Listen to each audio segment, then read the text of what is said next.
Pronto, vamos lá. Abraço, bom dia. E aí eu vi que muita gente conseguiu fazer a atividade, fiquei feliz, né? Eu vi que a maior parte de vocês fez, na maior parte não, mas uma boa parte de vocês fez as atividades. E queria já antecipar com vocês o seguinte: eu quero ver se eu disponibilizo as aulas assíncronas, as aulas assíncronas, né, durante o início da próxima semana.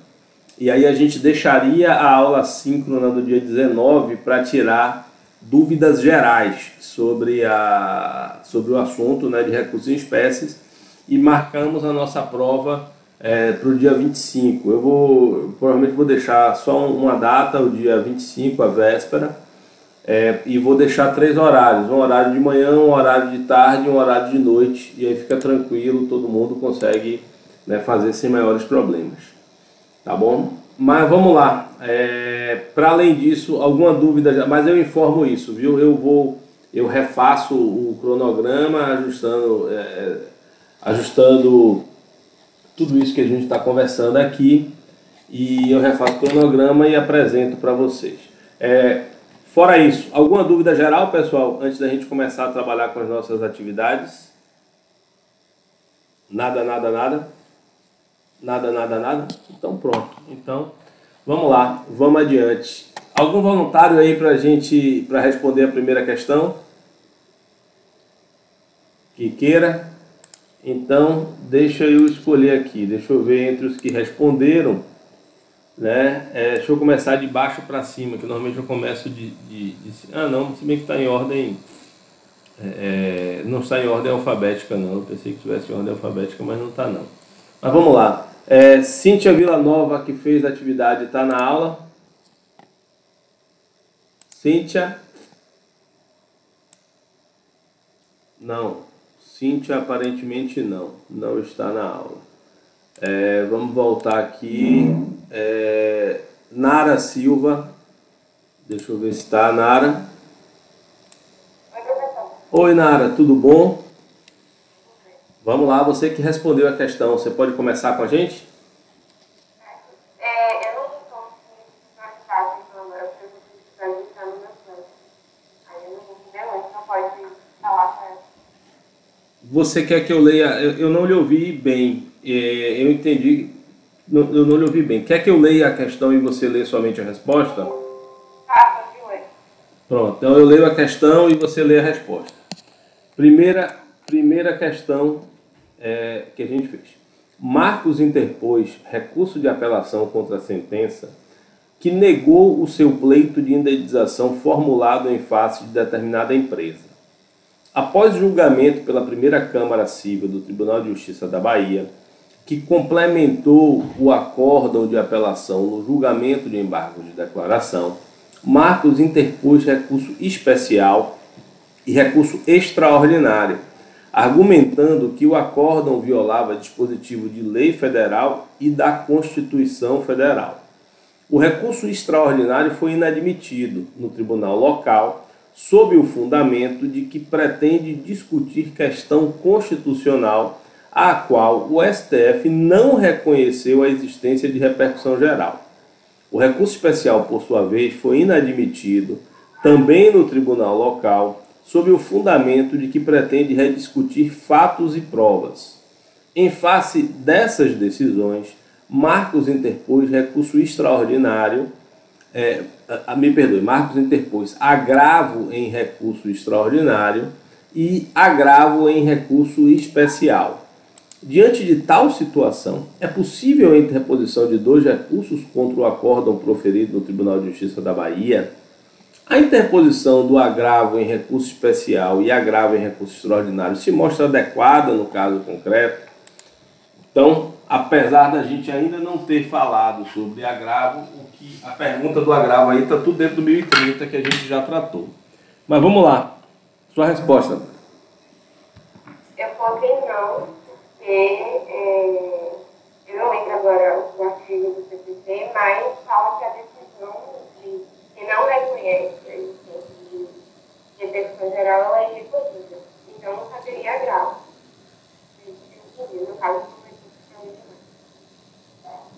E Pode ter havido recurso, dois recursos contra a mesma decisão? Foi correta a interposição do RE e do RESP simultaneamente?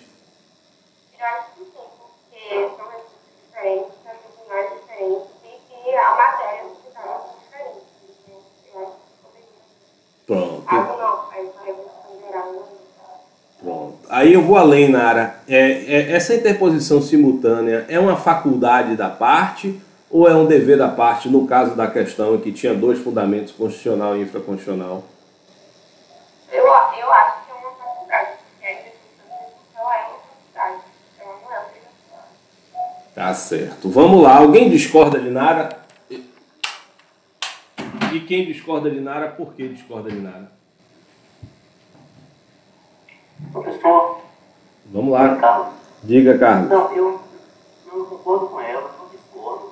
Eu fiquei numa dúvida, assim, que eu terminei na questão não colocando, porque eu entendi assim que é possível, mas eu não afirmei isso na resposta, que seria possível ter os dois, principalmente pelas razões que ela colocou aí. Eu concordo.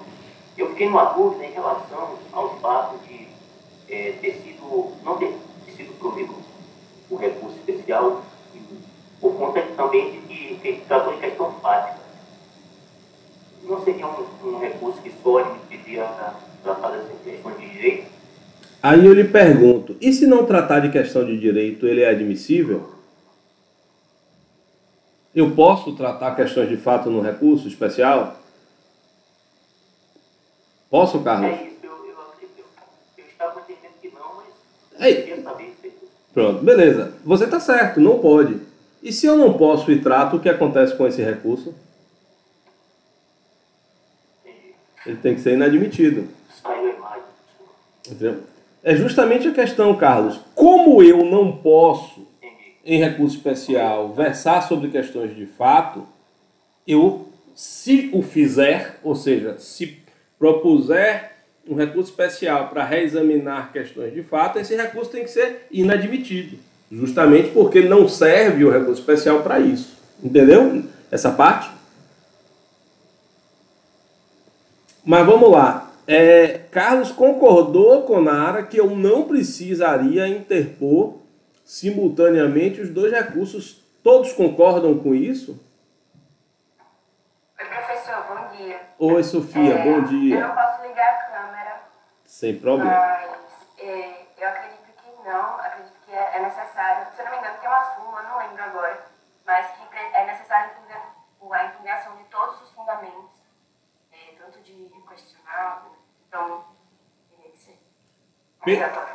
Perfeito, perfeito. A gente vai pegar o gabarito oficial para tratar, mas é justamente isso aí, Sofia, você captou bem a questão. É quando eu tenho... Oi, pode falar. Mas, nesse caso, só precisariam ser os dois se os dois argumentos por si sóis, eles pudessem... É que eu não lembro a questão em si agora, mas se os dois argumentos por si sóis... fossem suficientes para manter a decisão. Exatamente. É porque a questão, ela não fala expressamente nesses termos, mas ela diz que o acórdão se fundamenta em dois fundamentos, em um infraconstitucional e um constitucional.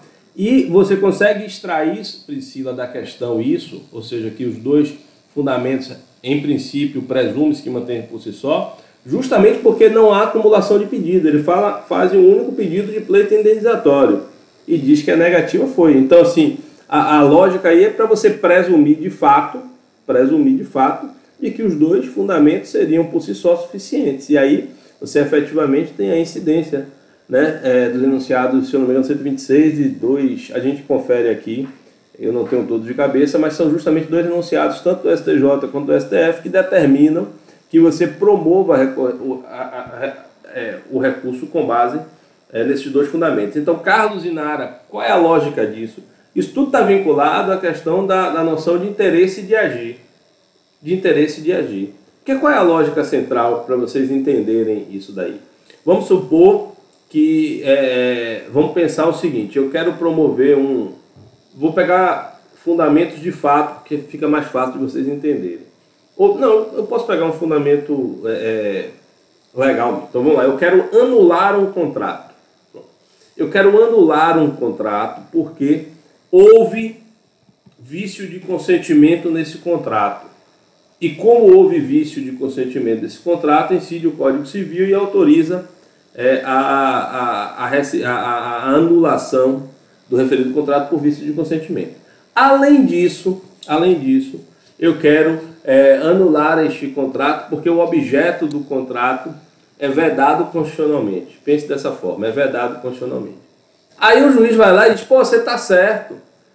Você pode anular o contrato porque, há o vício de consentimento, e só por isso já seria suficiente anular o contrato. E 2, o objeto é constitucionalmente vedado, e por isso também seria impossível. Então, ou seja, se eu derrubar um fundamento, eu continuo mantendo a anulação do contrato? Continuo, porque os fundamentos são independentes. E aí, nestes casos, ou eu recorro dos dois fundamentos, e eu derrubo os dois fundamentos. Derrubar um só não adianta. E é por isso que a gente tem, esta possibilidade. E aí a gente vai para o segundo ponto, Carlos e Nara, né, que a gente está tratando. Não é uma faculdade recorrer apenas de um dos fundamentos. Eu tenho que recorrer dos dois fundamentos, porque eu preciso reformar os dois fundamentos. Tá bom? E esses recursos precisam ser simultâneos justamente por conta da preclusão. E vamos lá, foram esses pontos e eu queria ver mais um ponto com vocês. E a interposição do agravo para destrancamento de RE e RESP foi certo ou foi errado? Vocês lembram de tudo aquilo que a gente discutiu sobre o 1030? Que existe a possibilidade ou de simplesmente não haver recurso, ou de haver interposição de agravo interno, ou de, a depender do conteúdo da decisão de inadmissão, haver recurso de agravo para destrancamento. Lembram dessa questão? Pode entrar, Vânia.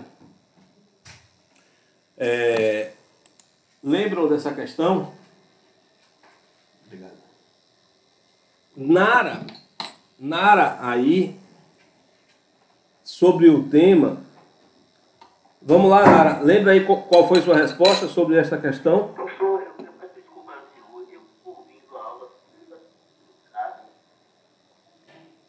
Eu não lhe ouvi, Carlos. Eu lhe peço desculpas que eu não lhe ouvi.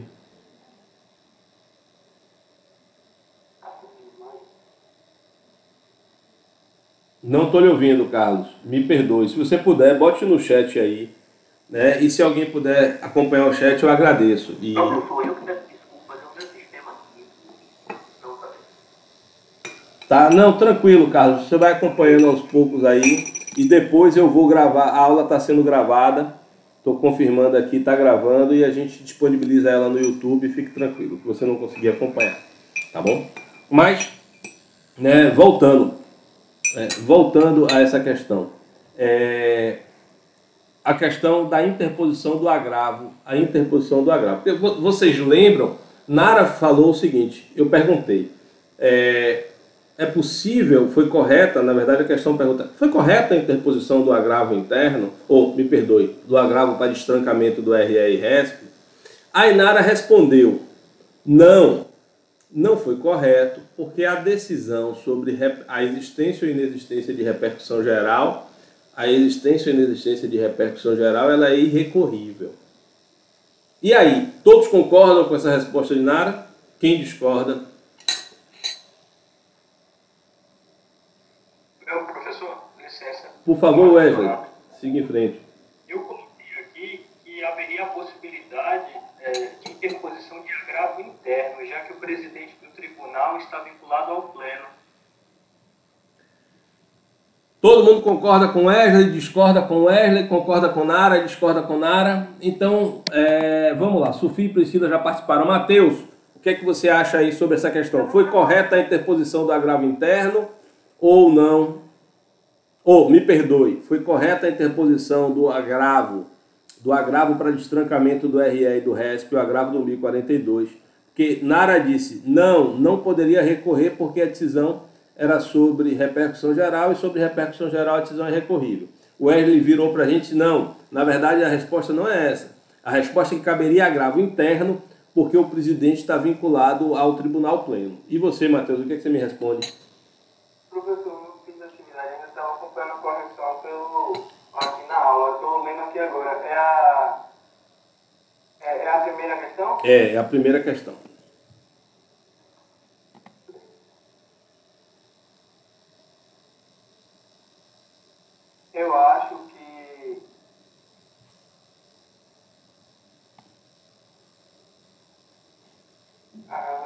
Eu acho que está correta Nara, né? Que falou que ainda não é admitido.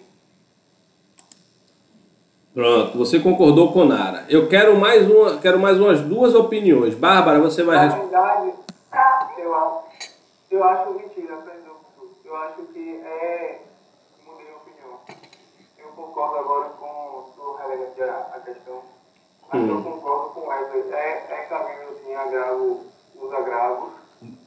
Mas o Wesley disse que é cabível agravo interno. E a questão fala que foi interposto o agravo do 1041, que é o agravo para destrancamento de RE e RESP. São agravos diferentes.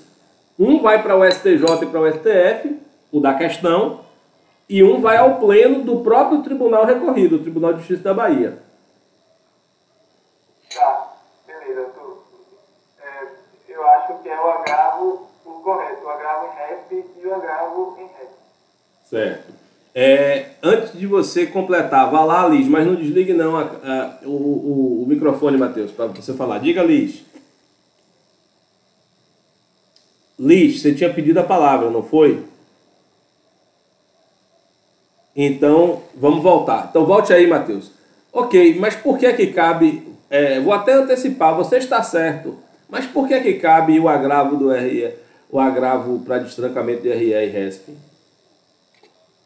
Eu acho que é exatamente pelo próprio fundamento da existência desses dois recursos, que é exatamente recorrer do juízo de admissibilidade pelo Tribunal Estadual, que é exatamente o caso. Mas qualquer que seja o juízo de admissibilidade negativo do tribunal, vai caber agravo para destrancamento de RE e RESP? Agravo do 1042? Eu não estou com código aberto aqui, mas acho que de cabeça aqui que eu me lembro, acho que tirando quando não for baseado em recurso obrigatório, né? Em precedente obrigatório. Precedente obrigatório, perdão. Em precedente obrigatório. Então vamos lá. É por aí mesmo, Matheus, é por aí mesmo. Professor? Oi, pode falar, Liz. Eu acho que o recurso seria de fato o agravo de destrancamento, porque quem fez o primeiro juízo de inadmissibilidade foi o Tribunal de Origem, não o Tribunal para quem vai, que são dois juízes de admissibilidade, se eu não me engano. E eu acho que pode recorrer da decisão que não tem decisão de repercussão geral, se o fundamento do recurso não for existência de decisão de repercussão geral. Beleza, então é por aí mesmo. Então, da decisão do presidente do tribunal recorrido, do tribunal ACOR, sobre a admissibilidade do RE-RESP, a gente tem algumas possibilidades que estão lá no 1030. Então, se for por aplicação de precedente obrigatório, não vai caber agravo de destrancamento. Vai caber, né, apenas o agravo interno que submete a questão ao tribunal pleno ou corte especial, a depender do tribunal, ao qual o presidente ou vice está vinculado. Então, Wesley, nesse caso, não é o agravo interno, porque a decisão não era sobre repercussão geral. A decisão foi uma inadmissibilidade raiz, vamos chamar assim, né? Uma inadmissibilidade de que aquele recurso específico era inadmissível por aquelas questões. E aí não cabe. E com relação à resposta, então, seja assim, tanto a sua resposta, Wesley, quanto a de Sofia tinham lógica, mas estavam erradas no contexto geral. Tá? Mas não foi nada de absurdo, porque em alguns casos caberá agravo interno, né? Nos casos em que há aplicação. E você tem ainda outras possibilidades, que é aquelas hipóteses de selecionar o recurso como representativo de recursos repetitivos, ou simplesmente as decisões de sobrestamento. Tá bom? E com relação ao que Nara falou, o que Nara falou ela fez uma afirmação correta. Qual foi a afirmação correta dela? De que das decisões que se decide sobre repercussão geral, essas decisões são irrecorríveis. Mas as decisões sobre as quais decide-se a existência de repercussão geral que são irrecorríveis são as decisões do Supremo. Porque é do Supremo a competência privativa para deliberar sobre a existência ou inexistência da repercussão geral. Inclusive concordam qualificadíssimo de 2/3 do pleno do Supremo, né, para inadmitir a existência de repercussão geral. Só que neste caso, o presidente não está decidindo, digamos assim, originariamente sobre a existência ou inexistência de repercussão geral. O que o presidente está fazendo é promovendo a aplicação, no caso concreto, de uma prévia decisão do Supremo sobre repercussão geral, né? Ele diz que sobre aquela questão alegada, o Supremo já decidiu. Porque o presidente não poderia, no caso concreto, avaliar, a competência não é dele, tá bom? O gabarito dessa questão está bem autoexplicativo. Vou mostrar aqui para vocês. Isso está numa... Deixa eu ver onde é que está. Está numa janela. Para vocês vai ficar numa janela. Deixa eu apresentar aqui uma janela. Me digam aí se vocês estão vendo. Vocês estão vendo? Estão vendo o gabarito? Pronto. Eu não estou... Só para explicar a vocês, eu não estou... Na minha tela aqui, eu não estou visualizando vocês. Então, eu preciso, se vocês quiserem falar, que realmente vocês abram o microfone e falem. Tá bom? Então, vamos lá. Repetindo, relendo rapidamente a pergunta, para a gente partir para a resposta. Marcos interpôs recurso de apelação contra a sentença que negou o seu pleito de indenização formulado em face de determinada empresa. Após julgamento pela primeira Câmara Civil do Tribunal de Justiça da Bahia, que complementou o acórdão de apelação no julgamento de embargos de declaração, Marcos interpôs recurso especial e recurso extraordinário, argumentando que o acórdão recorrido violava dispositivos de lei federal e da Constituição Federal. O recurso extraordinário foi inadmitido no tribunal sob o fundamento de que pretende discutir questão constitucional a qual o STF não reconheceu a existência de repercussão geral. Então, está vendo aqui que ele não aprecia a repercussão geral? É isso que eu quero dizer. O presidente não pode apreciar a repercussão geral. Ele apenas aplica o entendimento do STF. O recurso especial, por sua vez, foi inadmitido também no tribunal local sob o fundamento de que pretende rediscutir fatos e provas. Em face dessas decisões, Marcos interpôs agravo em recurso extraordinário e agravo em recurso especial. Diante de tal situação, aí são as perguntas, né? Diante de tal situação, é possível a interposição de 2 recursos contra o acórdão proferido no Tribunal de Justiça da Bahia, né? Ou seja, caberia interpor RE e RESP. Segundo aspecto, a interposição do agravo em recurso especial e agravo em recurso extraordinário se mostra adequada no caso concreto. Aí aqui a gente está diante da interpretação do artigo 1030, né? Então vamos para a resposta. A resposta está bem completa e bem elucidativa mesmo. Então vamos lá. É requisito de admissibilidade a interposição simultânea do recurso extraordinário e recurso especial de um acórdão quando estamos diante de uma decisão complexa. Súmula 126 e 283 do STF. Sendo aquele acórdão que possui, na verdade é 126 do STJ, viu? Deixa eu até conferir isso daqui, mas é 126 do STJ, 283 do STF e, deixa eu ver aqui, súmula 126, acho que é do STJ. A questão fala como se as duas fossem do... Deixa eu ver... Deixa eu só confirmar aqui. 126 do STJ.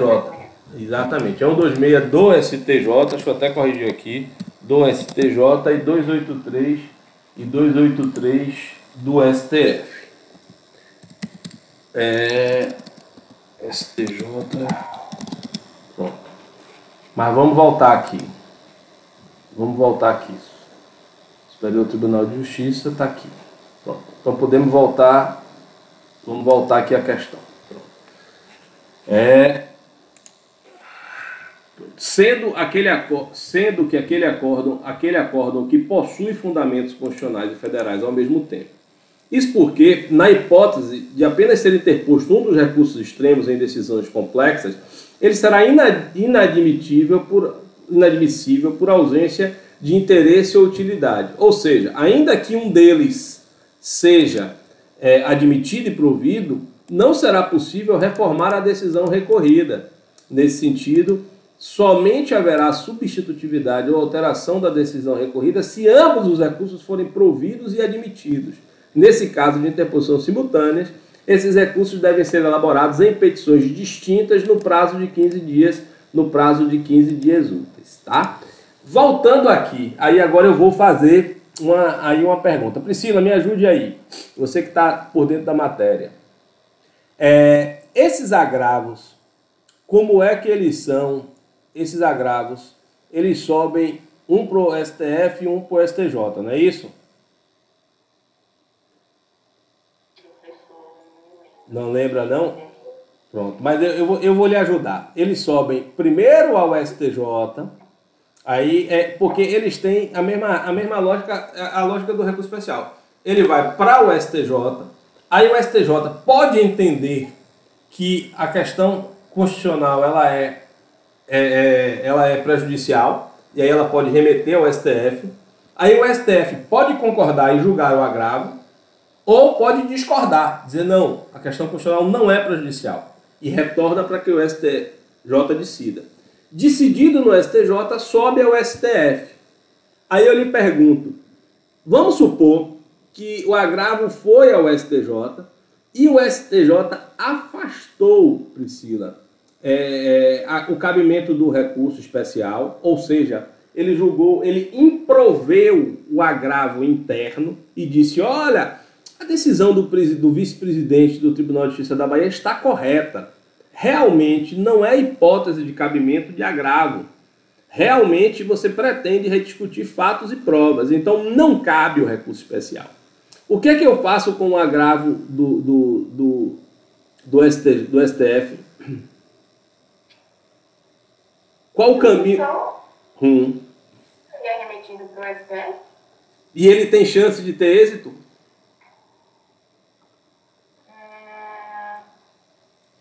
Não, deixa eu raciocinar.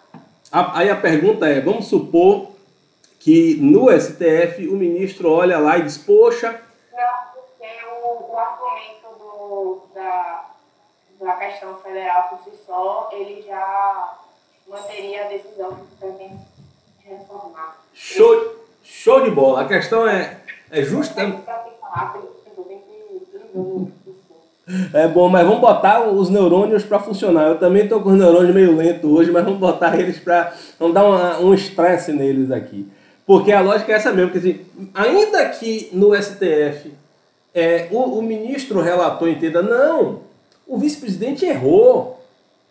Não foi essa questão que a gente decidiu que não tinha repercussão geral. Ao contrário, essa questão tem repercussão geral. Mas mesmo tendo repercussão geral, né, nesse caso, por conta da prejudicialidade do agravo em recurso especial e do não cabimento de recurso especial, a matéria vai estar preclusa, o recurso vai continuar não tendo interesse e não vai subir e não vai ser julgado o recurso extraordinário do mesmo jeito. Viu? Mas bacana, é por aí mesmo. Então vamos lá. Segue a resposta. Havendo a interposição simultânea, o processo será remetido para o STJ, para julgamento do recurso especial. No entanto, o recurso especial foi inadmitido ante o fato de que a questão discutida no recurso não ser questão de direito, mas sim questão que implique reexame de fato e prova, o que não será possível no processamento do recurso especial, súmula 7 do STJ e 279 do STF. Aqui está certo, viu? As indicações. sendo plenamente possível a inadmissão do recurso nessa hipótese. Aí continua ele. Por sua vez, a existência de repercussão geral é critério de admissibilidade do recurso extraordinário.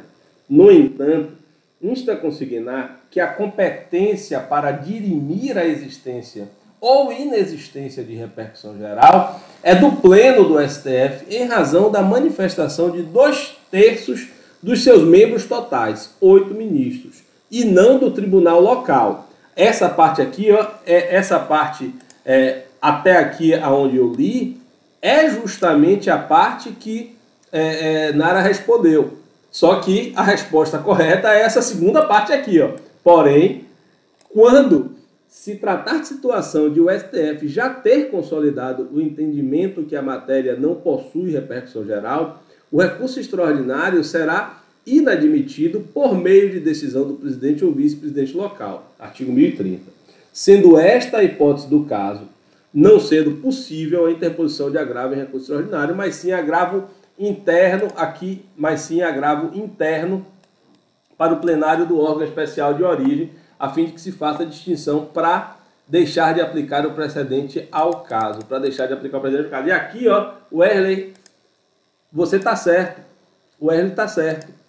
Porque decisão sobre o Wesley está certo, refazendo aqui o que eu falei. Porque decisão sobre repercussão geral é decisão de precedente obrigatório.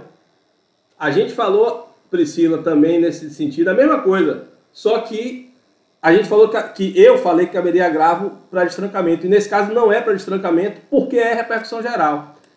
Então a gente terminou falando as coisas certas, mas na resposta errada. Vamos lá para o 1030, que aí vocês vão ver isso com precisão. Oi?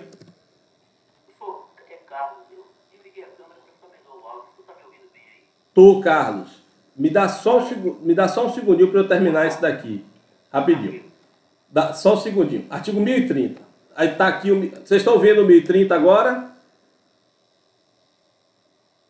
Vocês estão vendo, pessoal? Eu não estou vendo vocês. Sim, professor. Pronto, vamos lá. Então, recebida a petição de recurso pela Secretaria do Tribunal, o recorrido será intimado para apresentar contra-razões no prazo de 15 dias, fim do qual os autos serão concluídos ao presidente ou vice-presidente do tribunal, recorrido que? Pronto. Negar seguimento. Ele vai negar seguimento. A recurso que... Pronto, tá aqui, ó. Letra A. A recurso que discuta a questão constitucional a qual o Supremo Tribunal Federal não tenha reconhecido a existência de repercussão geral ou a recurso extraordinário interposto contra acórdão que esteja em conformidade com o entendimento do Supremo Tribunal Federal exarado em regime de repercussão geral. Então a questão é justamente aqui, ó. O Supremo Tribunal Federal, neste caso, né, não reconheceu a existência de repercussão geral. Não existe. Aí aqui, vamos lá. Vamos voltar aqui. Vamos seguir. Pronto.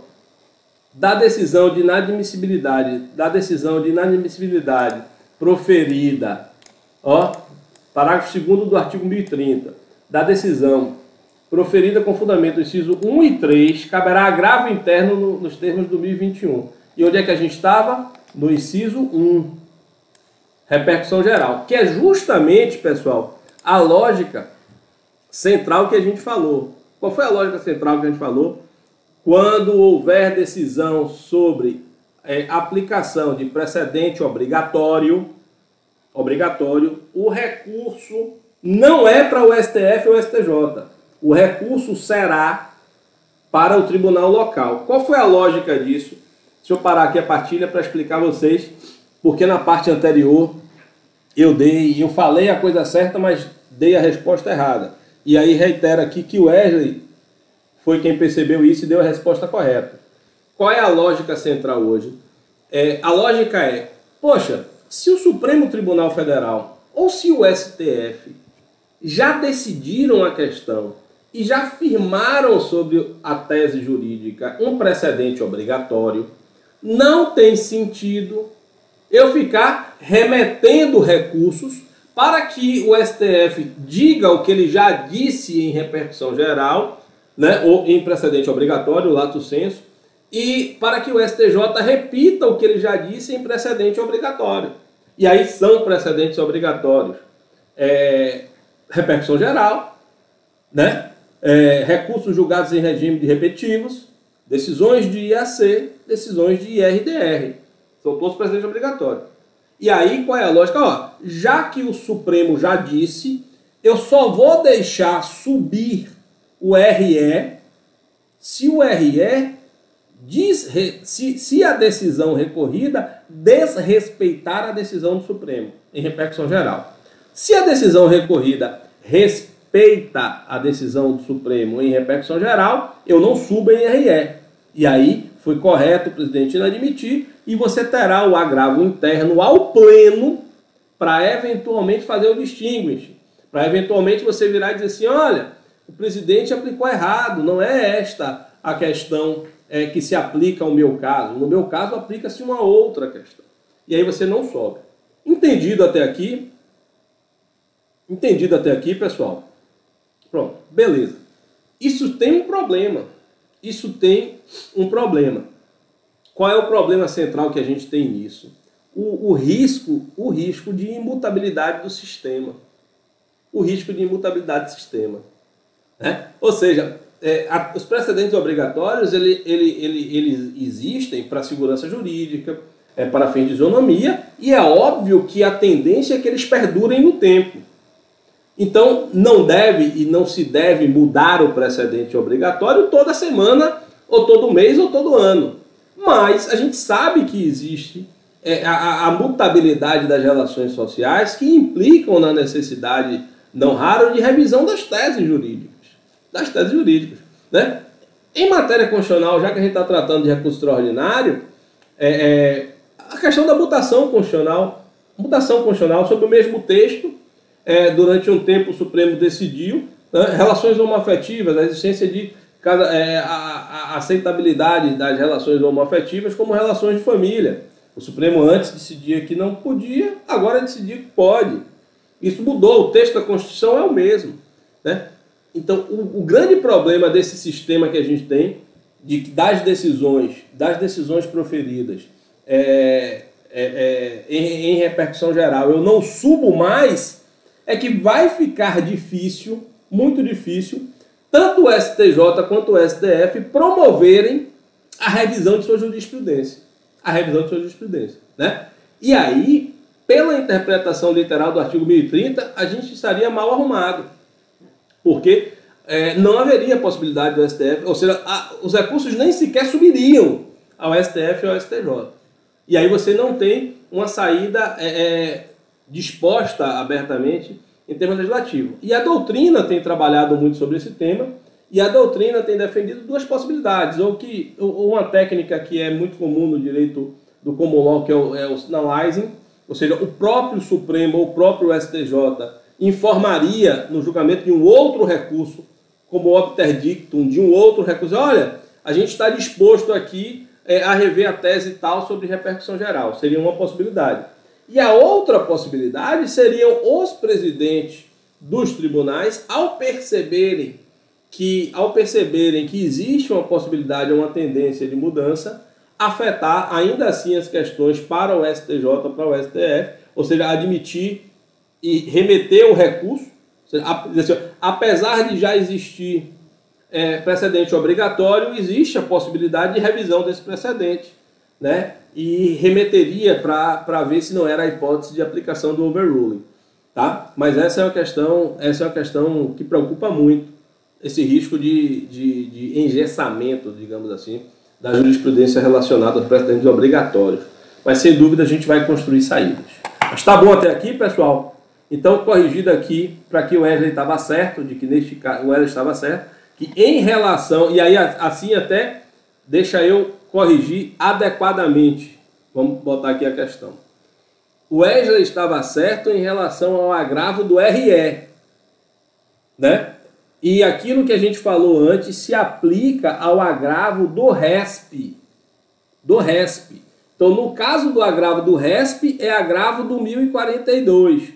E no caso da decisão de inadmissibilidade do RE, é agravo interno ao pleno do tribunal. Tá bom? Por quê? Porque na hipótese do agravo do recurso especial, ou seja, da decisão de inadmissibilidade do recurso especial, foi por reexame de prova.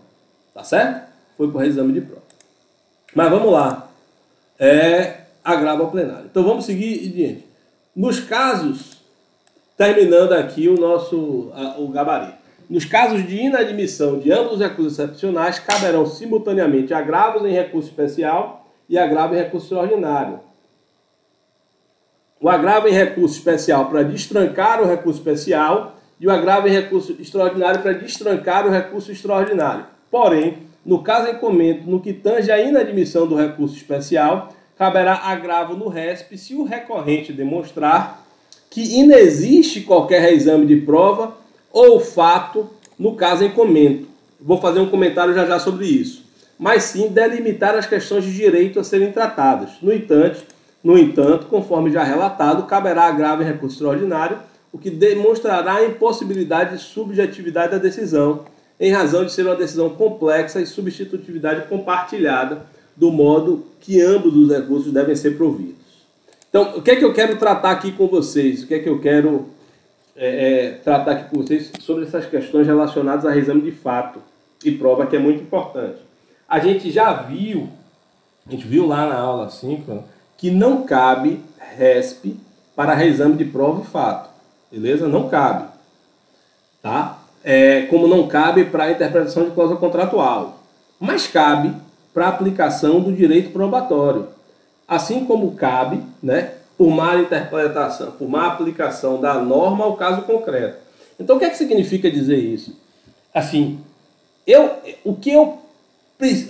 para separar na cabeça de vocês o que é reexame de prova, de fato ou não. O que eu não posso no meu recurso especial é querer transformar a verdade de fato que o tribunal chegou à conclusão sobre os fatos que o tribunal chegou. Então vamos lá, vou dar um exemplo. Eu estou contestando uma ação de cobrança e digo na ação de cobrança: foi pago e aqui está o recibo. Foi pago e aqui está o recibo. Ponto. Consequência do pagamento é a quitação. Está lá no Código Civil, não é isso? Então, uma das formas de extinção da obrigação é o seu cumprimento. E aquele que cumpre a obrigação tem direito à quitação. Ok? Então, vamos supor, no caso concreto, que o tribunal vá lá e diga: eu não aceito o seu recibo. Ou, apesar do seu recibo, não houve pagamento. O que é que o tribunal fez aí nesse caso? Ele apreciou mal a prova dos autos. Tá bom? Ele não concebeu o recibo como prova de pagamento. Isso é uma coisa. Eu vou poder propor um recurso especial para alterar essa conclusão de fato? Eu não posso. Agora imagine a mesma situação. No mesmo processo, com a mesma defesa. O tribunal vai e diz: olha, eu vi que teve o pagamento, eu reconheço o recibo como prova de pagamento, teve o pagamento, mas isso não extingue a obrigação. Aí eu posso interpor aí um recurso especial para dizer que estão ofendidas as normas do Código Civil, as regras do Código Civil, que tratam de pagamento, extinção da obrigação e quitação? Eu posso. Porque eu não vou precisar alterar a verdade dos fatos. O que eu não posso promover, pessoal, não é que os fatos não serão levados ao STF, ao STJ e ao STF. Eles deverão ser levados em especial para saber se é incidência da hipótese normativa ou não. Eu preciso dizer assim, era a hipótese de aplicar as regras de pagamento e extinção da obrigação? Ou não era? Então, o que eu não posso é rediscutir a verdade dos fatos que foram estabelecidas no acórdão. Mas com base nesta verdade dos fatos, eu posso dizer: olha, o tribunal aplicou mal a norma. Era a hipótese de ter reconhecido a quitação da obrigação pelo pagamento e não houve o reconhecimento do tribunal. Tá bom, pessoal? Entendido essa diferença aí? Me dê um sinal de vida aí, um sinal de fumaça qualquer, senão eu sigo em frente. Tá tudo beleza até aqui? Oi, diga Carlos. Beleza. Não entendi. Eu só pedi o sinal de fumaça para entender. Obrigado. Carlos, você é o único que presta atenção em mim. Ninguém mais me responde. Eu vou ficar. Já tô ficando chateado. Oi, Liz. Eu tô no hospital. É mesmo? Mas tá tudo bem? Acabou de fazer uma cirurgia. Ave Maria. E tá assistindo aula, menino? Não quer vai descansar, rapaz? Não quero ser aula. E como se ela está gravada, eu tenho que deixar Pronto, eu vou. Não, eu vou corrigir agora. Vamos corrigir todos. Ah, mas eu tenho sim. Eu vou pegar o gabarito aqui oficial. Deixa eu copiar e lançar no chat aqui agora. Já estou copiando. Vou copiar. Essa parte, inclusive o último parágrafo está até meio confuso, mas com o que a gente tratou aqui, isso eu acho que está bem explicado. Alguma dúvida sobre essa primeira questão? Pronto, já está no chat, viu? A resposta do gabarito oficial. Diga, Lara. Não mais. Não mais? Pronto, então sigamos em frente. Veio cortada a resposta. Veio cortada? Veio até que parte, Liz? Eu fui até prove. Um deles seja admitido e prove. Eu só queria confirmar que seria agravo interno pro RE. Agravo interno para o RE e agravo do 1042 para o RESP. Tá, obrigada. Eu não estou... Vamos lá. Me digam aí o seguinte, tem... Professor, foi até aquela parte que é requisito de admissibilidade e interpretação simultânea de recurso extraordinário e recurso especial de um acordo quando estamos diante... Espera aí, rapidinho, Lara, você vai me ajudar aqui. Você vai me ajudar mais ainda. Vamos lá. Vocês tá vendo aí, não tá? Tá rodando aqui. Agora eu tô vendo, mas tá longe, sou míope. Pronto, deixa eu aumentar aqui. Pronto? Ou seja, ainda que um deles seja admitido e provido. Isso, só foi até, cortou provido. Só foi até prove. Esse terceiro parágrafo está aqui. Ele tem Limitação. Caracteres. Pronto, é isso aí. Essa parte foi, veja aí, por sua vez, a existência de repercussão geral. Desde lá do primeiro coisa que não foi. Ah, é? Pronto. Qual é o primeiro? Ou seja, ainda que um deles seja admitido e provido, cortou provido no meio, a palavra, só foi até provido. Pronto, eu vou botar a partir de ou seja, até a parte final, ver se termina, aí vocês me dizem aí se termina em 15 dias úteis. Eu estou mandando aqui agora, aí me diga aí se termina em 15 dias úteis. Foi tudo? Foi tudo, terminou o primeiro parágrafo, agora eu vou remeter para vocês o segundo parágrafo, termina em nessa hipótese. Nessa hipótese. Segundo parágrafo, nessa hipótese foi tudo. Estou indo agora para o terceiro parágrafo, começa por sua vez e termina em precedente ao caso. Precedente ao caso. Deixa eu ver se vai tudo. Não foi tudo. Não foi tudo. Eu vou tirar aqui do porém para baixo. Pronto. Vai até tribunal local. Vamos para agora a continuidade.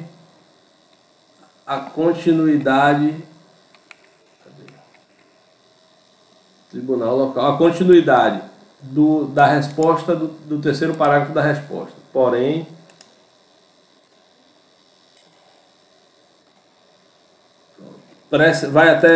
ainda vai precisar de uma terceira parte, aplicar o precedente. Ainda vai precisar de uma terceira parte dessa, aplicar o precedente. Ah, não, tá certo. O precedente, basta só terminar o caso. Só ficou faltando ao caso. Precedente ao caso. Eu mesmo digito. E o último parágrafo aqui agora. O último parágrafo também não vai todo, então vou botar a primeira parte do último parágrafo. Por aqui eu já vi que não vai todo.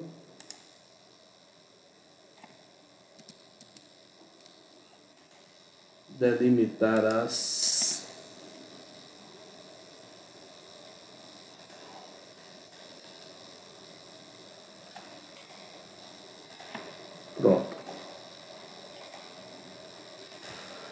Pronto.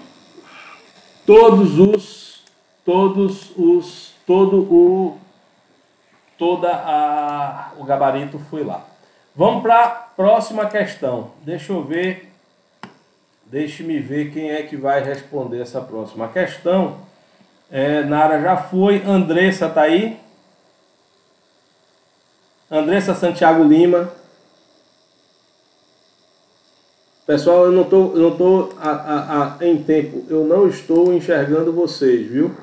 Então, Lara, me responde aí, sim ou não, olhando a lista de pessoas, Lara. Por favor. Andressa está assim na lista, professor. Andressa Santiago Lima. Isso. Andressa, você pode responder pra gente ou você não quer? Oi, professor. Eu não estou em casa, não estou conseguindo ver. Pronto. Eu não estou vendo minhas respostas. Tranquilo. Então vamos para uma outra pessoa. Isabela Salomão dos Santos, ela está? Lara? Peraí, que é porque não está na ordem alfabética. Não. Sofia tá. Sofia Riseto, patrocínio, tá aí? Oi, professor, eu tinha caído na internet. Eu entrei agora. Tranquilo. Você consegue aí ter acesso à sua resposta da primeira questão objetiva? Eita, peraí, deixa eu ver se eu consigo abrir aqui. Pronto. Então, enquanto você... Pessoal, todo mundo que estiver na sala, por favor, se puder deixar suas questões já próximas aí abertas pra gente, ótimo. Porque aí seria bom que até vocês apresentassem a resposta de vocês mesmos e comentassem.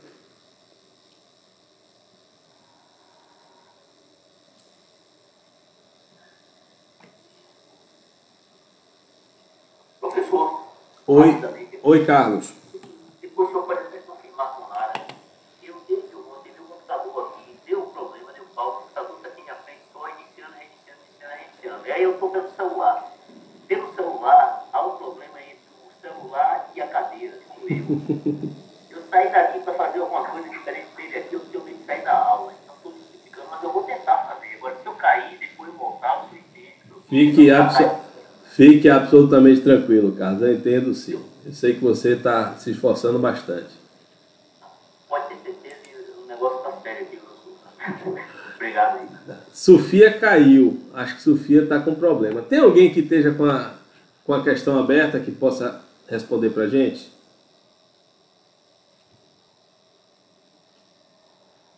Vou continuar então seguindo as minhas... Quem? Quer responder, Carlos? Eu anotei a questão que eu fiz aqui, eu anotei a letra no papel de caderno. Se eu botar ela na tela aí eu digo qual coisa que eu vou discutir. Pronto. Faço isso sim. Oi, Ivana. Eu abri aqui a questão. Pronto. Vamos fazer o seguinte, Ivana. Como o Carlos pediu primeiro, vamos botar ele para responder essa primeira questão objetiva e você vai responder a segunda questão objetiva, tá bom? Combinado assim?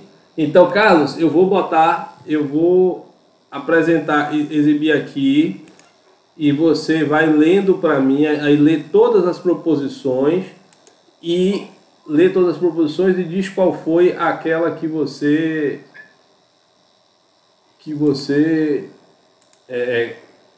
quer, tá bom? Me digam se vocês estão vendo aí. Todos estão vendo. Apareceu aqui. Apareceu aí, primeira questão. Vamos lá. Questão 1. Segundo as normas processuais que disciplinam recursos extraordinários, correto afirmar que, letra A, o presidente ou vice-presidente do tribunal recorrido não pode negar seguimento ao recurso extraordinário interposto contra acordo que esteja entre si em conformidade com o entendimento do Supremo Tribunal Federal, ainda que exarado o regime de repercussão geral, sob pena de usurpação de competência. Certo é? Tá. Entender. Contra a decisão do Supremo Tribunal Federal, que não reconhecer de recurso extraordinário por ausência de repercussão geral da questão constitucional nele caberá agravo regimental. Item C. Não cabe agravo contra a decisão do presidente ou vice-presidente do tribunal recorrido quando a inadmissão do recurso extraordinário estiver fundada na aplicação de entendimento firmado em sede de repercussão geral. Item D.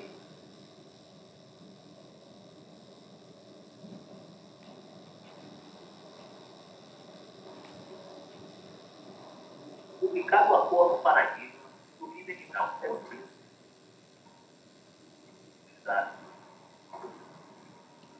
eu vou ler o item D que começou. Eu vou ler o item D que começou a falhar a sua voz, Carlos, para todos poderem ouvir. Publicado o acórdão paradigma, proferido em regime de repercussão geral, os recursos extraordinários sobrestados na origem, ainda que o acórdão recorrido coincida com a orientação do Tribunal Superior, deverão ser remetidos ao Supremo Tribunal Federal para a realização do juízo de admissibilidade. Vamos lá, Carlos. Qual foi a sua resposta, Carlos?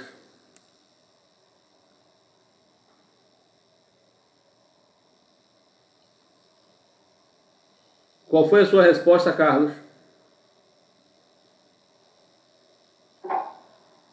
Professor, eu aqui, toda do início,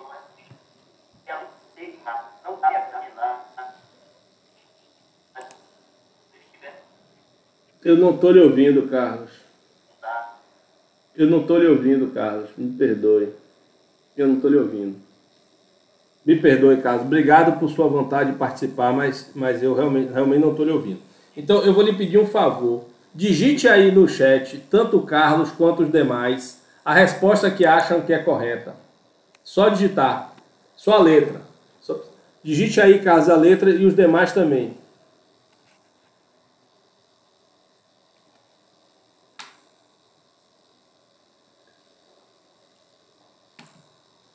Voltei, vocês estão me vendo? Ótimo, caiu aqui. Então, Carlos... Foi eu que tinha travado. Fui eu que tinha travado. Então, vamos lá. Vocês podem... Carlos respondeu letra C. Os demais aí, botem também o que é que acharam. Qual é a resposta para vocês? Só digitar.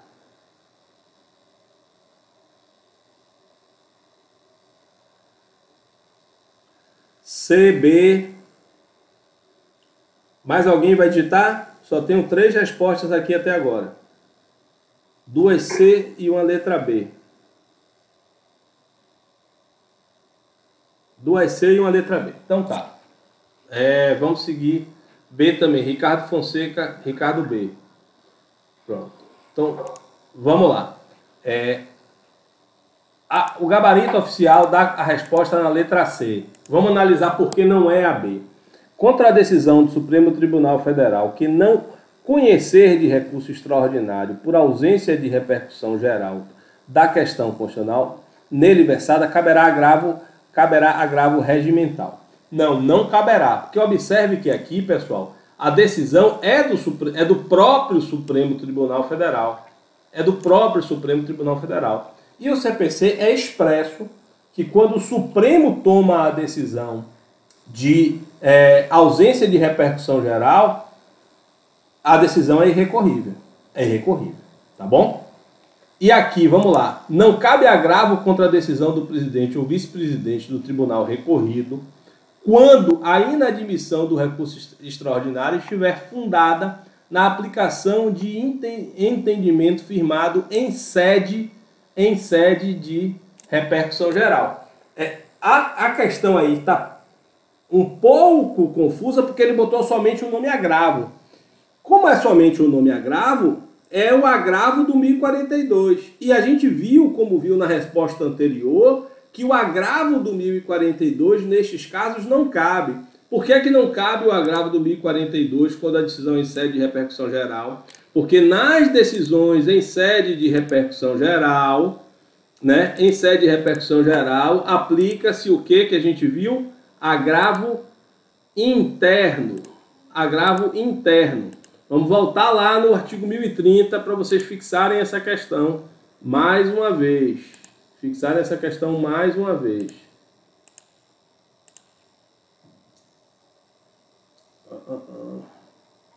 Cadê? Aqui. É neste daqui. Ó. Lembra? Vocês estão conseguindo ver, não estão? Eu não estou vendo vocês. Só me dê um... Estão conseguindo ouvir? Ver? Eu estou vendo aqui uma tela do Google.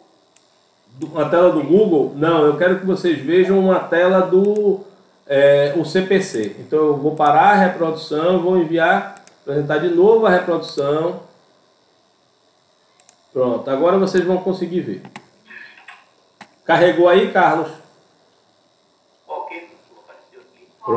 Pronto, vamos lá. 1030. Recebida a petição de agravo, caberá ao presidente ou vice-presidente negar seguimento a recurso. Vamos lá, a recurso extraordinário que discuta a questão constitucional a qual o Supremo não tenha reconhecido a existência de repercussão geral. Ó, 1030, inciso 2º. Na forma do parágrafo 2º da decisão proferida com fundamentos no 1 e 3, caberá agravo interno do 1021. E não vai caber o agravo puro, né, do 1042. Vamos lá para o 1042.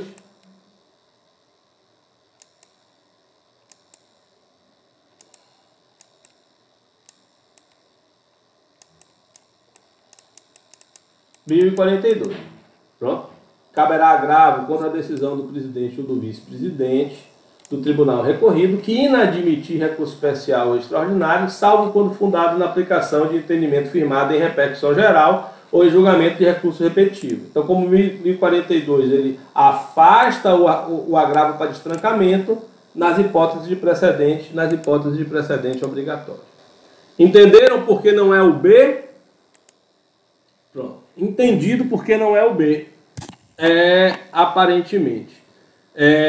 Ivana, você voltou, Ivana. Você vai poder responder para a gente. Como não teve questionamento sobre outros incisos, eu vou seguir adiante. Ou contra outras hipóteses, eu vou seguir adiante. Peraí. Ivana, você já está participando? Estou? Oi. Estou, professor. É porque minha internet caiu. Eu voltei agora. O senhor está me ouvindo? Estou lhe ouvindo bem, Ivana. Estou lhe ouvindo bem. Você... Professor, rapidinho. Você... Antes de mudar, eu queria tirar a dúvida. Por favor. Tá. Por favor. No meu livro, ter visto isso na aula, assunto, né? Qual seria o procedimento depois que publicou a forma do paradigma em relação à repercussão geral com os que estão sob estado? Ele reaprecia. Ele determina a remessa ao órgão que proferiu a decisão, para o órgão que proferiu a decisão reapreciar a matéria se tiver em desconformidade. E aí, somente se for mantida a decisão, é que o recurso sobe. Você tem um juízo de retratação, Priscila. Agora, agora sim, eu falei, mas falei rapidamente, porque a gente vai tratar disso com mais calma quando a gente for tratar de IRDR, IAC e recursos especial e extraordinário. Eu lembrei agora, eu falo mesmo. Beleza. Obrigada. Vamos lá. Ivana, você consegue apresentar para a gente a questão 3, Ivana? A questão 3. Ou a questão 2, me perdoe, a questão 2. Questão 2. Tá, a questão 2. Professor, quando eu fiz, eu respondi. Você consegue exibir para a gente a sua tela com a resposta? Para que todos possam ler? Porque nem todos... Eu até fiz uma... Eu consigo ler. O senhor quer que eu leia? Não, eu queria que você apresentasse aqui. Você sabe exibir na tela? Se você não sabe, eu exibo. Não, é porque eu fiz um elogio indevido. Eu elogiei como se muita gente tivesse feito, mas não é verdade. Foi pouca gente que fez. Quando eu fui ver, realmente, não foi tanta gente assim que fez, não. Vocês estão... Você exibir, você vai do lado da câmera. Quando você liga e desliga a câmera e liga e desliga o áudio, tem assim, exibir agora. Mas eu já estou exibindo. Todos estão vendo? Eu estou vendo. Pronto, então vamos lá. leia todas as proposições, Ivana, e responda a que você entender a resposta correta. Questão 2. No recurso extraordinário, o recorrente deverá demonstrar a repercussão geral das questões constitucionais discutidas no caso. Haverá repercussão geral sempre que o recurso impugnar acórdão que, letra A, contrarie súmula ou jurisprudência dominante do STF. B, tenha sido proferido em julgamento de casos repetitivos. Letra C, tenha reconhecido a inconstitucionalidade de tratado ou de lei de qualquer ente da federação. D, houver necessidade de corrigir erro material não passível de ação rescisória. E, deixe de se manifestar sobre tese firmada em incidente de assunção de competência aplicável ao caso. Então, quando eu fiz correndo, porque eu achava que tinha tempo, então eu fui marcando pelo que eu achava que estava correto. Depois, eu fui fazendo a correção, fazendo consulta, para ver se eu tinha acertado ou errado, porque nessa o senhor não colocou a resposta. Então, assim, refazendo, e não sei se é o gabarito oficial, agora eu marcaria a letra A, e também, assim, eu li o artigo 102, parágrafo 3º da Constituição, não é isso? Isso. E iria na letra A. Inicialmente eu errei. Assim, não sei se eu estou errando ou se eu estou acertando, mas primeiro eu marquei B, depois das minhas consultas, agora eu marcaria a letra A. Perfeito. Vocês aí, por favor, coloquem aí a resposta de vocês, o que vocês acham no chat, por favor.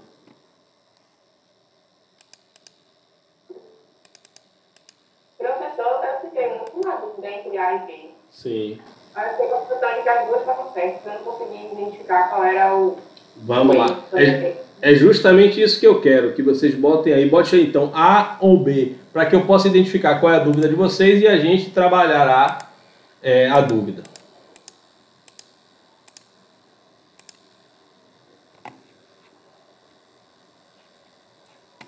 Então, deixa eu ir para vocês. Deixa eu ir aqui para a resposta de vocês. Deixa eu parar essa apresentação, que talvez eu precise entrar em outro, e deixa eu ver o que vocês responderam. A grande A, algumas pessoas B, outras pessoas A ou B. A ou B. Então vamos lá. A resposta correta do gabarito é a letra A. Tá certo? Porque A é a decisão que ou seja, vamos ler a questão para interpretar aqui. Ó. No recurso extraordinário, deixa eu exibir, que são só essas duas questões. Deixa eu exibir de novo, para que vocês entendam, e eu vou... Nossos erros nesses exercícios conta, professor? Não, esses exercícios estão... aprendizado? É só para aprendizado mesmo. Vocês estão vendo? Estamos. Então vamos lá. A resposta correta é a letra A, certo? E vamos ler, interpretar a pergunta para poder saber a resposta. No recurso extraordinário, o recorrente deverá demonstrar a repercussão geral das questões constitucionais discutidas no caso. Ponto. Beleza? É uma afirmação. Nós sabemos que ele tem que alegar e demonstrar a existência de repercussão geral. Aí ele continua. Haverá repercussão geral sempre que o recurso... Observem, haverá repercussão geral sempre que o recurso impugnar acórdão que... Então eu tenho que procurar aqui a repercussão geral em uma das hipóteses relacionadas ao acórdão recorrido. Observe aqui, letra A não tem dúvida, não é isso? Pô, vai lá e diz, contrarie súmula ou jurisprudência dominante do Supremo Tribunal Federal. Isso é o que expressamente está lá no parágrafo 3º do artigo 1035, né? Haverá repercussão geral sempre que o recurso impugnar acórdão que contrarie súmula ou jurisprudência dominante. Aí eu pergunto, mas Maurício, por que aqui? Mas se for precedente obrigatório ou não, observe que na letra B, ele não está falando Ele não está falando que o acórdão ofendeu julgamento de caso repetitivo. Ele está dizendo que tenha sido proferido em julgamento de caso repetitivo.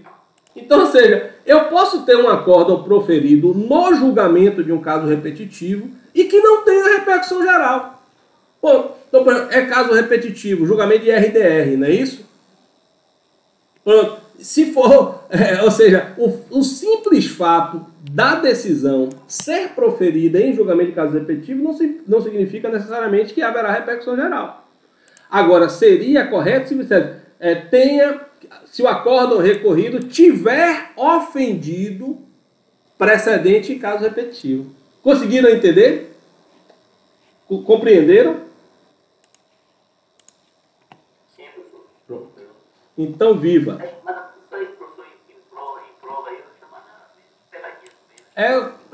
E é o que tem muito, né? É o que nas provas objetivas em geral, o que se cobra além de conhecimento é justamente a atenção. Então vamos lá, para a gente adiantar que já vai dar meio-dia. Terceira questão, eu vou ler e vocês colocam aí o que vocês acham que é a resposta correta.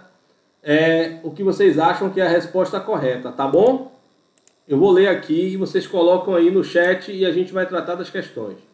Carlos da Silva propôs ação de indenização por danos morais e materiais. Deixa eu exibir para vocês aqui, que aí vai ficar mais fácil de vocês acompanharem. E aí daqui para frente, nas próximas questões a gente vai fazer sempre assim. Eu vou ler para a gente ser um pouco mais rápido. Eu vou ler, vocês digitam o que vocês têm e a gente trata do que for a dúvida de vocês. Então, questão 3.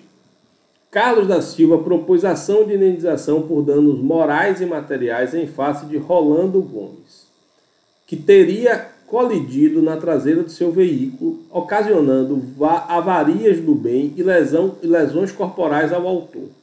A ação tramitou no juizado cível e foi julgado procedente para condenar o réu ao ressarcimento dos danos, nos danos materiais, mas foram afastados os danos morais. A decisão foi confirmada pela turma recursal, mas Carlos da Silva pretende insistir no recebimento da indenização por danos morais. Diante destes fatos, assinale a alternativa correta. Alternativa A. Carlos poderá interpor recurso especial e extraordinário. Alternativa B. É possível a interposição de recurso extraordinário.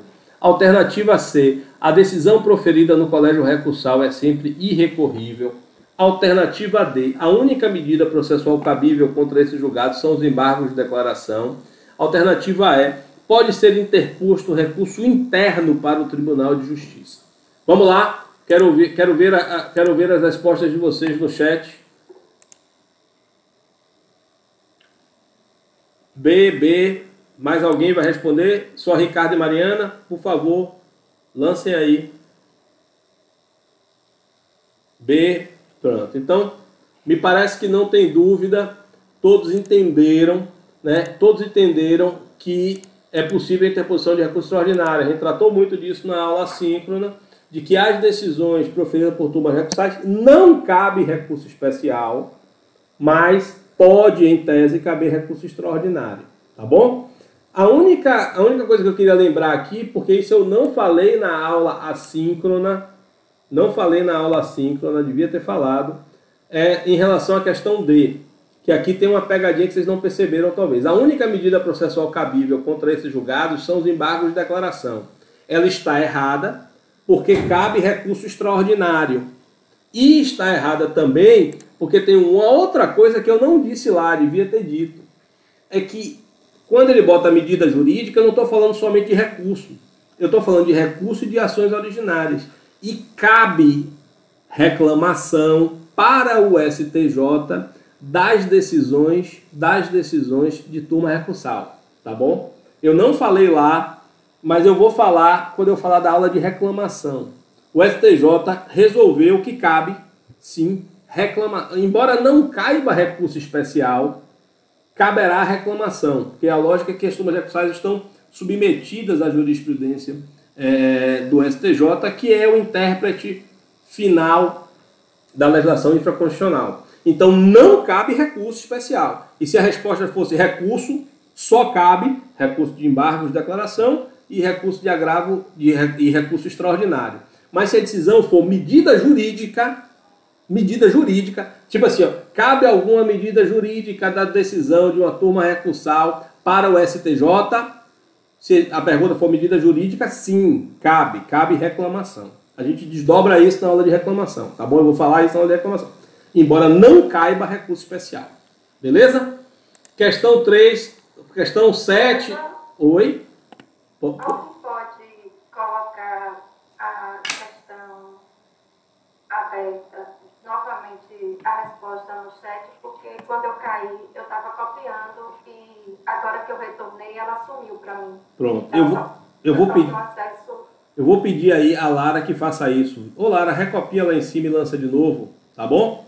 Ou melhor, Lara, Ivana, você tá no grupo do WhatsApp?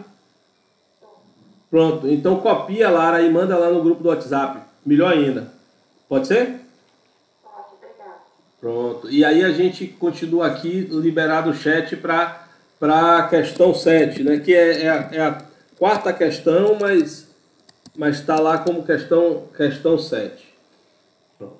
Questão 7. Vou até botar aqui. Então vamos lá para a questão 7, para vocês lançarem lá no chat. Vamos lá. Com base na Constituição Federal de 1988, no Código de Processo Civil e na jurisprudência do Superior Tribunal de Justiça, assinale a alternativa correta acerca do recurso especial. Então até lá em cima foi recurso extraordinário, agora vamos pegar recurso especial. A. Alternativa correta. O STJ não admite, para fins de cabimento de recurso especial, nem pré-questionamento ficto, nem pré-questionamento implícito.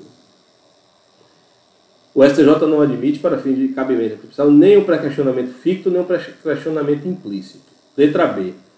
Quando da interposição do recurso especial, a fim de justificar o não recolhimento de preparo anterior deferimento do benefício da gratuidade de justiça, não desonera o recorrente de reiterar o pedido. C. Por sua equiparação às leis, os atos normativos, como resoluções, instruções normativas, portarias e súmulas dos tribunais, podem fundamentar hipótese de cabimento de recurso especial. Letra D. Os embargos de declaração interrompem o prazo para a interposição de agravo em recurso especial contra a decisão que haja inadmitido. Não basta o recurso especial indicar o dispositivo da lei federal tido por violado ou sobre o qual haja dissenso jurisprudencial, sendo necessária ainda a indicação explícita da hipótese constitucional de cabimento em que o recurso se funda. Beleza? Vamos lá, qual é a resposta de vocês? Qual é a resposta de vocês da questão 7?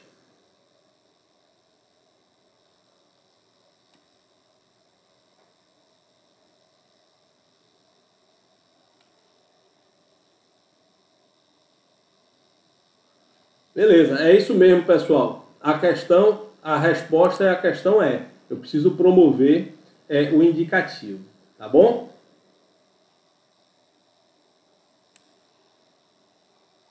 Professor? Oi. Explica aí, professor, eu botei a marca errada. A letra, você marcou a letra D, não foi? Eu estou vendo aqui que o único dissenso aqui foi a letra D de Carlos, não é isso? Isso, professor, foi isso. Pronto, vamos lá. Os embargos de declaração interrompem o prazo para a interposição do agravo em recurso especial contra decisão que o haja inadmitido. Carlos, ela pode estar certa como pode estar errada, porque pode caber agravo ou pode caber agravo interno. Essa é a questão. Entendeu? Pode caber um ou outro. Ela botou como se houvesse a única possibilidade de recurso. Vamos lá. seguir em frente. Última questão de hoje, né, da nossa parte da aula. A mesma lógica, vou ler... Beleza. Carlos, me perdoe, é que eu não estou vendo vocês. Carlos me disse que entendeu, mas todo mundo entendeu também, não é isso? Então pronto. Vamos lá, então, pessoal, para a 8ª questão. Vamos lá para a 8ª questão. No processo civil, se o ministro relator entender que o recurso especial versa sobre questão constitucional, deverá. Ou seja, no processo civil, se o ministro relator entender que o recurso especial versa sobre questão constitucional, deverá 1. Deixar de admitir o recurso. B. Extinguir o processo sem julgamento de mérito. C. Aplicar multa de 1% sobre o valor da causa. D. Conceder prazo de 15 dias para que o recorrente demonstre a existência de repercussão geral e se manifeste sobre a questão constitucional. E. Enviar o recurso especial de imediato ao STF, o qual realizará a análise da questão constitucional que tem caráter prejudicial ao mérito do recurso. Vamos lá, galera. Respostas de vocês.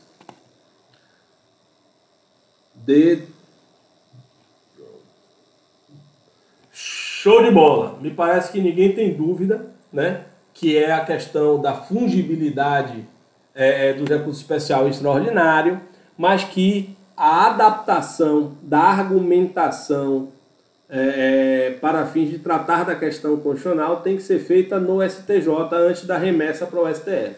Né? Somente essa questão. Então a letra D está correta, ainda bem que todos acertaram, ninguém teve dúvida sobre o tema.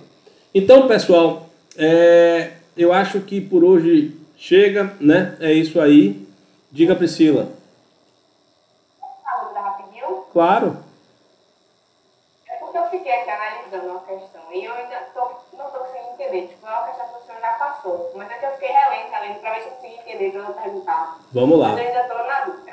E a questão 2, a objetiva, que a gente discutiu sobre a questão de o tribunal acordam que tenha sido proferido em julgamento de caso repetitivo. Eu ainda não consegui entender porque a B está errada. Porque no artigo 987, ele fala que do julgamento do mérito do incidente de recurso extraordinário ou especial, ou caberá recurso extraordinário do incidente, caberá recurso extraordinário ou especial. E aí, na minha cabeça, independente de qual seja o teor da decisão, se for uma decisão em sede de RDR, que julga o mérito, teria essa presunção de repercussão geral. Você está respondendo, digamos assim, se fosse uma questão, uma prova subjetiva, sua reflexão vai estar correta, vai estar compreendida. Por quê? Porque a maior parte da doutrina, e em especial se você está lendo Fred defende isso com muita ênfase, entende que a gente tem um microsistema de julgamento de causas repetitivas, que é composto pelo julgamento dos recursos repetitivos, pelos julgamentos do IAC, incidente de assunção de competência, e para o julgamento de IRDR, incidente de resolução de demandas repetitivas. E essa parte da doutrina entende, com acerto, na minha opinião pessoal, entende, né, de que as normas relacionadas a estes temas, eles se aplicam, né, uma à outra. Então, aquilo que se prevê e não for incompatível para IAC, aplica-se para o IRDR e para casos repetitivos. Aquilo que for apto a ser aplicado em recursos repetitivos, aplica-se em IRDR e IAC. Só que esse é o entendimento doutrinário.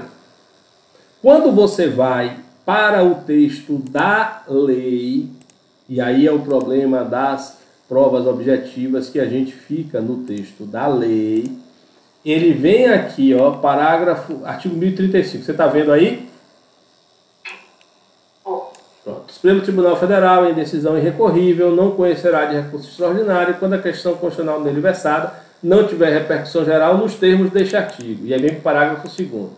Haverá repercussão geral sempre que, contraria súmula, tenha reconhecido a inconstitucionalidade tratada de lei federal nos termos do artigo 97 da Constituição Federal. E não tem aqui,